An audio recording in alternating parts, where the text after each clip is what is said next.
ಈಗ ಈ ಕೆಲಸಗಾರರನ್ನ ಹ್ಯಾಂಡಲ್ ಮಾಡೋದು ಬಹಳ ಡಿಮಾಂಡಿಂಗ್ ಇರ್ತಾರಂತೆ, ಹೌದಾ? ಆಮೇಲೆ ಈ ಸ್ಕೇರ್ಸಿಟಿ ಯಾಕೆ ಹೆಚ್ಚು ಕಾಣತ್ತೆ? ಕೊರತೆ ನೋಡಿ, ಯಾಕೆ ಹೆಚ್ಚು ಕಾಣತ್ತೆ? ಯಾವತ್ತು ನೋಡಿ, ಇವತ್ತು ಪ್ರಪಂಚದಲ್ಲಿ ಪ್ರತಿಯೊಬ್ಬರು ಬೆಳಿಬೇಕು ಅನ್ನೋ ಒಂದು ಆಸೆ ಇದೆ. ಬೆಳಿಬೇಕು ಕೂಡ, ಆಸೆ ಅಲ್ಲ, ಅದು ಬೇಕು, ನೀಡು. ಇವತ್ತು ಏನಾಗಿದೆ ಅಂದರೆ, ಒಂದು ವರ್ಗ, ನಾನು ಅದನ್ನು ಕೂಡ ಬಾಯ್ಬಿಟ್ಟು ಹೇಳಲಿಕ್ಕೆ ಇಷ್ಟಪಡಲ್ಲ, ಅವರ ಒಂದು ಆದಾಯಗಳು ತುಂಬ ಸಣ್ಣ ವಯಸ್ಸಲ್ಲಿ ದೊಡ್ಡ ಆದಾಯನ ಗಳಿಸುವಂಥ ಒಂದು ಕ್ಷೇತ್ರ ಇದೆ.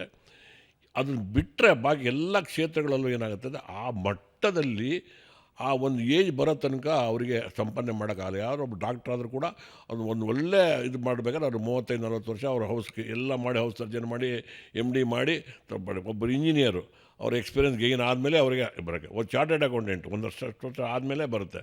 ಅಷ್ಟೊಂದು ಅವರು 35 ವರ್ಷ ಆಗಿಬಿಟ್ಟಿರುತ್ತೆ, 30-35 ವರ್ಷ ಆಗಿಬಿಟ್ಟಿರುತ್ತೆ. ಇವತ್ತು 18-20 ವರ್ಷದವರು ತುಂಬ ಹಣವನ್ನು ಗಳಿಕೆ ಮಾಡುವಂಥ ಒಂದು ವ್ಯವಸ್ಥೆ ಇರೋದ್ರಿಂದ ಅದು ಸ್ವಲ್ಪ ಜನ ನೋಡ್ತಾರೆ. ಆವಾಗ ಏನಾಗುತ್ತೆ, ಇವರು ನಿರಾಸೆ ಪಡ್ತಾ ಇದ್ದಾರೆ. ಅವರಷ್ಟು ಬೇಗ ಗ್ರೋತ್ ಆಗ್ತಾ ಇದ್ದಾರೆ, ನಮ್ಮ ಕೈಲಿ ಆಗಲ್ಲವಲ್ಲ ಅನ್ನೋ ಗ್ರೋತ್ ನಿರಾಸೆ ಪಡ್ತಾ ಇದ್ದಾರೆ.